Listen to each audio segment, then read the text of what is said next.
Prime minister क्या बोलेंगे कि ट्रंप ने करवाया है? बोल नहीं सकते हैं, बट सच्चाई है।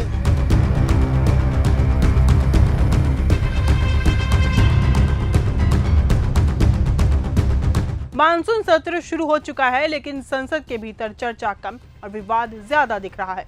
प्रधानमंत्री नरेंद्र मोदी मानसून सत्र की शुरुआत में संसद भवन के बाहर लगभग 14 मिनट का भाषण देते हैं, लेकिन जब भीतर सवालों का सामना करने की बारी आती है तो प्रधानमंत्री ने सिर्फ 9 मिनट में अपनी बातें समेट ली।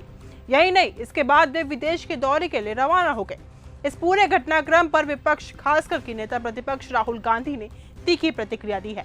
उन्होंने कहा कि देश का प्रधानमंत्री भी सीज फायर पर एक शब्द नहीं कहता, ना कोई बयान, ना कोई सफाई, जबकि अमेरिका के राष्ट्रपति डोनाल्ड ट्रंप कई बार सीज फायर का क्रेडिट ले चुके हैं और यूं कहें तो लेते ही रहते हैं। ट्रंप ने कितनी बार बोला है?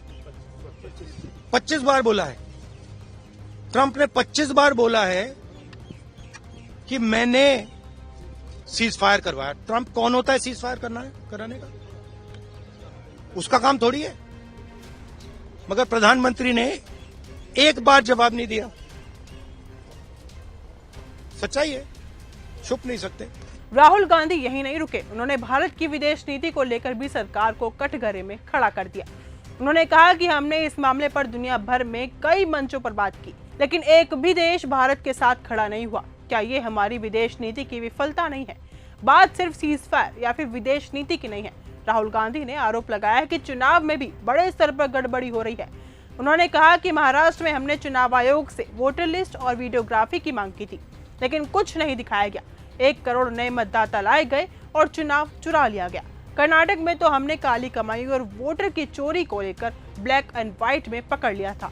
पूरी प्रणाली को समझाने के लिए एक सीट पर 6 महीने तक शोध किया गया। पेपर वाली लिस्ट को डिजिटल में बदल दिया गया और उसके बाद पूरी साजिश सामने आई।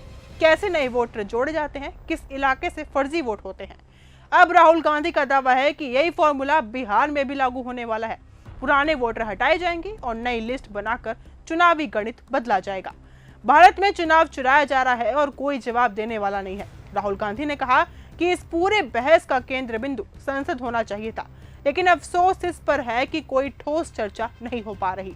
प्रधानमंत्री की अनुपस्थिति और विपक्ष के तीखे तेवर ने मानसून सत्र की गर्मी को और बढ़ा दिया है। अब बड़ा सवाल यह है कि क्या प्रधानमंत्री सीज फायर, ऑपरेशन सिंदूर और चुनावी धांधली पर संसद में जवाब देंगे, या फिर ये मुद्दे भी किसी विदेशी मंच पर ही गूंजते रह जाएंगे। आप क्या सोचते हैं? क्या संसद में जवाबदेही से बच रही है सरकार? अपनी राय कमेंट में जरूर बताइएगा। फिलहाल इस वीडियो में सिर्फ इतना ही। देखते रहिए न्यूज़ गंगा। धन्यवाद। ऐसी ही खबरों को सुनने और देखने के लिए सब्सक्राइब करना बिल्कुल मत भूलिएगा चैनल न्यूज़ गंगा। खबरें अच्छी लगी तो लाइक का बटन दबाना बिल्कुल मत भूलिएगा। कमेंट बॉक्स में टाइप भी कर सकते हैं और हाँ, शेयर करना भी बिल्कुल मत भूलिएगा।